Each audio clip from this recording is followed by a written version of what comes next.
A long on for 6. No, he'll be really pleased with that over, and he's got a bit of momentum now, so we'll see if he can keep that going. He'll want the strike, so Madsen's jobs are, if he's not hitting a boundary, is to get off strike here. Got to love a 21 run over, though, haven't you? You've got to love a 21 run over from a Derbyshire perspective. And I realise I'm on Lancashire TV, but I have to nail my colours firmly to the mast. I'm a supporter of neither team. Well, that's not strictly true, actually, but I certainly don't support Derbyshire. But I was born in Cheshire, so I'm very much the Switzerland of commentators, I think. But it's a terrific start by the Derbyshire batsman, Lewis Rees in particular. 31 from 13 deliveries so far, but it's Wayne Madsen as Danny Lamb comes in, and he just clips this up nicely to Stephen Croft at mid-on, and they go through for a comfortable single. 47 for 1, which is exactly, Stephen, what you were saying. If he's not going to hit a boundary, get a single and get Lewis Rees back onto strike. Yeah, he's an experienced campaigner, Wayne, and he's got lovely hands. He's a brilliant hockey player, and you can see that he uses that a lot when he bats, and he just took that ball from outside off and was off the mark straight away to get Rees back on strike, and they've put 2 men back on the short boundary, assuming that's where Rees is going to go. I think he'll take it on if he gets the opportunity. Lamb bowls, he dances down the pitch towards him and misses. Big swing and a miss as it goes through to the Lancashire skipper and keeper Dane Villas. Oh, the trumpet's back. And I've missed that. I'd really missed the trumpet. Is it too early for Sweet Caroline? It's always too early for Sweet Caroline in my book, but almost inevitable that we're going to hear it at some point, isn't it? Lamb's in again. Again, he takes a couple of strides down the track, hits it very hard towards. In fact, that's Dane Villas. Is that Dane Villas as well? Who's keeping wicket? Jos Buttler's keeping wicket, of course. I was fooled by the scorecard, which suggested that Dane Villas was in fact keeping wicket and captaining, but he's at mid-on. He's a bit mid-off. He's a bit annoyed with himself because he didn't take that one cleanly. It's brought Madsen back onto strike at 47 for 1, and that's a full-length delivery that he just about digs out and forces up towards Villas, who has a shot at the stumps. So there's a dive from Madsen, who may have injured himself diving, may have injured himself being hit by the ball as it was thrown in at left leg. He's just stretched something. Oh dear, he looks to be in a bad way here, Wayne Madsen. No joking at all. He tried to get up there and he couldn't. And straight away, Frank Clarkson, the Derbyshire physio, is running onto the field, and that doesn't look great. It was the dive, I think, rather than being hit by the ball that's caused him the problem. He did. Was he holding his left knee? It's difficult to tell, isn't it? Really. We've got a close-up. Fran's having a good look at him now, and I don't think this is good for Wayne Madsen. No, he looked really uncomfortable when he tried to stand up there after that dive. It was an awkward dive. You could see that he was diving onto the hard surface, and the ball that Dane Villas was throwing was coming at him as well, so he had a lot to contend with. Desperate to get back into his ground. Did not look good when he tried to stand up there. Sharp single, wasn't it? A sharp single, but I'd have expected him to have got there. He's now trying to get back to it. It is his left leg, whether it's his knee or his hip, I'm not entirely certain. Well, he's flexed his knee, and now he's getting up rather gingerly. Is he going to stay out there, or are we going to see Leas Deploy come out in his place? He's having a little wander around just to see if he's okay on that leg. And he's not limping, but he doesn't look massively happy. He's definitely standing on it a bit gingerly at the moment, that's for sure. Yeah, it can be awkward. I don't know where the ball hit him, but the ball hit him pretty hard, and sometimes as a batsman, when your legs bent, you don't get any protection from the pad, and if the ball hits you on that knee. Do you think it was the ball hitting him that did it then? I've got a feeling it was the ball hitting him. I think that he's coming off anyway. Wayne Madsen, he's going to retire, not out, I believe is the phrase, but we all know it as retired hurt. Well, it's got to be pretty bad, that, hasn't it, for him to come off? I mean, he's a tough cookie, isn't he? Yeah.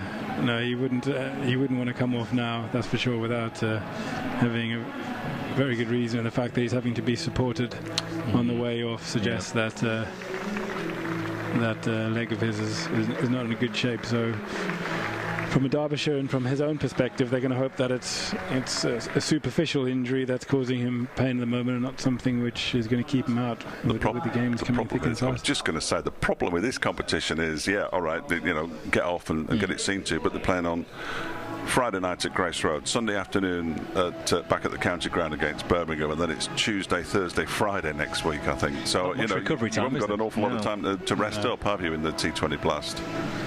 And that's a big challenge in scheduling. The amount of cricket that is played today, that's always an issue, and I know that the England team discuss it, and this rotation policies that go in place. It's difficult now as a player. You need time to recover, otherwise you can't keep yourself on the park. Back to two left-handers again with Lewis Deploy, the new batsman. He's at the non-strikers end with 76 on his back, just got the elbow protection on his left arm. It's Lewis Rees as Lamb is in, and he sweeps backward of square, and there is a man out there, so we'll just pick up a single, and he'll move on to 33. That scoreboard's quick, isn't it? Blimey. 49 for 1. Score, but we've got that many. I've got a computer, I've got the screen which has got the score across the bottom, but the scoreboard, lightning, absolutely lightning, brilliant. I wouldn't want to be in one of those old school scoreboards where you're having to pull all the levers with 2020 competition. Swapping the tins. Have anybody seen a 6? This final delivery of the over is short arm jabbed out to square leg by Liz Deploy, so he's off the mark. 5 overs gone, Derbyshire's half century's up, and Rees has got 33, Deploy has 1. Wayne Madsen retired over 12. He faced 9 deliveries before he was hit by that ball thrown in from mid-on by Dane Villas. Absolutely no blame attached there, just a matter of fact. And he was helped from the field, which is never a good thing. No, it wasn't a good sign. The interesting thing here will be how Lewis Rees responds. He has to show courage and carry on playing the way he was playing before Madsen went off. But it's not easy to do when you've seen one of your senior batsmen, one of your most experienced players, walk off the field knowing that there's a chance he might not come back. And a key fielder as well, Wayne Madsen. The good thing is that I'm pretty sure Anuj Dal is here. He's quick, isn't he? Oh, he's lightning. He is lightning. So they're going to miss Wayne Madsen's runs, and his fielding usually feels at long on, long off, that kind of thing in the important, in the late overs, because it's a key position. People driving the ball down the ground, but Nudge is rapid. You see, it's a bit of left arm spin. Tom Hartley coming into the attack, replacing Richard Gleeson. And the first ball is pushed into the onside by Deploy for no run. Hartley skipping in again and bowling. And that's just ease to the right of Villas, who's at short mid-wicket, through mid-on for a single. Score ticks along to 51 for 1 to bring Lewis Rees back on strike. Certainly plenty of spinning options in this Lancashire team. He's one of them, Hartley. It's 1 over from Liam Livingston. Matt Parkinson's tucked up the sleeve of the captain for the time being, but he'll bowl his allocation of overs, you would think. Plus there's Croft as well. There's loads of slow ball options there. This is speared in down the leg side. Good take by Jos Buttler. And the umpire signals a wide. Score moves on to 52 for 1. This is the final over of the power play. Rees with a little dance down the pitch again, and Hartley sees him coming and pushes it a little bit in towards him. Squirts it again through mid-on for a single.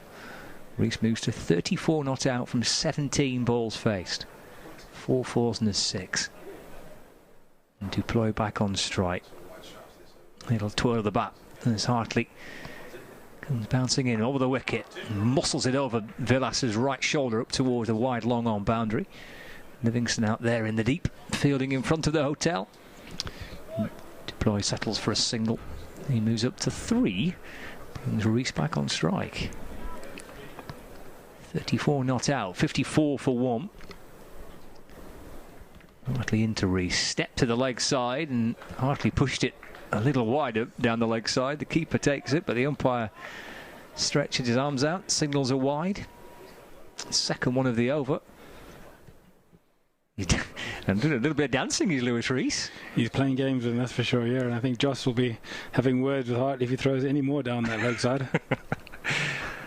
Hartley in, again a little step to the leg side, and he forces it up to mid-off to Lewis Rees. Picked up by Luke Wood, and there's no run. Fancy footwork from Lewis Rees. Going one way and then the other, to off and then back to leg. Set off the back foot, chopped away through extra cover, but just for a single. The field on that offside is quite tight in, all inside the ring. Rees keeps the strike, he gets 1 run for it. That's the power play done. Rees 35, Deploy on 3. perhaps the retirement through injury of Madsen